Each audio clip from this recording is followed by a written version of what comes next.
মদিনার বাজারে উট বিক্রি করার জন্য একজন গরিব ব্যবসায়ী গ্রাম থেকে মদিনায় এসেছে। উনি যখন মদিনার বাজারে প্রবেশ করবে তখন ওনার সামনে আবু জাহেল হাজির। আবু জাহেল বলতেছে, ভাই ব্যবসা করেন আর যাই করেন, এই মদিনার জমিনের মধ্যে একজন জাদুকর আছে, তার কাছে কিন্তু ঘেঁষা যাবে না, যাওয়া যাবে না। এই জাদুকর এমন জাদুকর, আপনি তার চেহারার দিকে তাকানোর সাথে সাথে নিজের বাপ দাদার ধর্ম ছেড়ে দিয়ে তার ধর্ম গ্রহণ করবেন। ব্যবসায়ী বলতেছে, ভাইজান আমাকে মাফ করবেন, আমি একজন ব্যবসায়ী মানুষ, গরিব মানুষ, দুইটা উট নিয়ে এসেছি, বিক্রি করব, আমি আমার ধর্ম টর্ম পরিবর্তন করতে পারবো না। এইটা বলে ব্যবসায়ী সামনের দিকে হেঁটে যাচ্ছেন। পিছন থেকে আবু জাহেল তাকে ডাক দিয়ে বলতেছে, ভাই দাঁড়ান, একটু দাঁড়ান। এখন ওই লোক দাঁড়াইছে, দাঁড়াই বলতেছে, ভাই। আবু জাহেল বলতেছে, আমার তো দুইটা উটের প্রয়োজন, তো আপনার উট দুইটা পছন্দ হয়েছে, আপনি আমার কাছে বিক্রি করেন। এখন ব্যবসায়ী মনে মনে চিন্তা করে, হ্যাঁ এটা তো ভালো কথা, তাহলে তোর বাজারে যাওয়া লাগতো না। এটা শোনার পরে আবু জাহেলকে উনি উট দুটো দিয়ে দিলেন। যখন টাকা চাইলেন, আবু জাহেল বলতেছে, ভাই মাফ করবেন, আগামীকালকে আপনি আমার বাড়িতে আইসেন, টাকা নিয়ে যাইবেন। এখন ব্যবসায়ী তো সাদা মনের মানুষ, উনি দিয়ে দিল। পরের দিন যখন ব্যবসায়ী আবু জাহেলের বাড়িতে গেছে, যাইয়া বলতেছে, ভাইজান আমার টাকাটা দেন, আমার উটের পাওনা টাকাটা দেন। তখন আবু জাহেল বলতেছে, ভাই মেহেরবানি করেন, আগামীকালকে আসেন। এখন ওই উটের ব্যবসায়ী বেচারা কি করবে, বান্ধা মানুষ, উনি আগামীকালকে আবার এসেছে।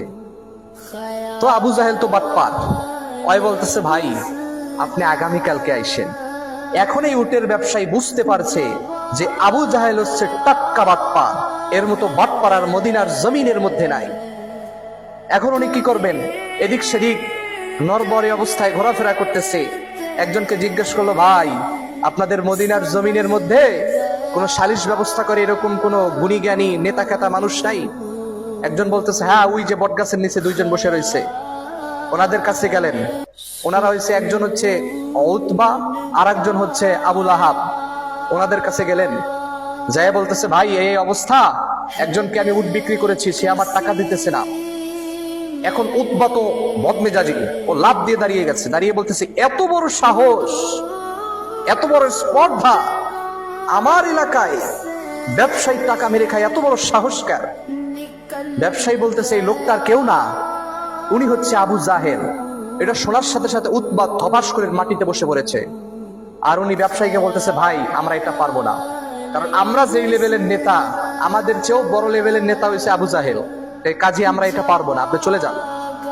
এখন পিছন থেকে আবুল আহাব ওই লোককে ডাক দিয়ে বলতেছে ব্যবসায়ীকে, ভাই আমরা কিছুই পারবো না, ওই যে ছোট্ট একটা কুটির ঘর দেখতে পাচ্ছেন, ওইখানে একজন আছে, তার কাছে যান। তার কাছে গেলে আপনি বুঝতে পারবেন, আপনি আপনার সঠিক বিচার পাবেন। এইটা বলে আবুল আহাব আর উতবা জোরে একটা অট্ট হাসি দিয়েছে। এখন লোকটা বলতেছে, ভাই আপনারা আমাকে বললেন ঠিক আছে, আবার হাসি দিচ্ছেন কেন? এখন ওরা বলতেছে, ভাই এমনি মজা করতেছি, আপনি যান। এখন ওই ব্যবসায়ী যাইতেছে, পিছন থেকে আবুল আহাব আর উতবা বলা বলি করতেছে, আজকে একটা ফাটাফাটি হইব। এই আব্দুল্লাহর বেটা মোহাম্মদ যখন আবু জাহেলের কাছে পাওনা টাকা চাওয়ার জন্য যাইবে, কি পরিমাণ অপদস্থ হয় এটা আমরা আজকে মজা করব আর দেখব। আল্লাহ, কি পরিমাণ বেয়াদব, চিন্তা করেন একবার। একজন লোক পাঠিয়ে দিয়েছে ব্যবসায়ীর পিছনে দেখার জন্য, দৃশ্য দেখার জন্য।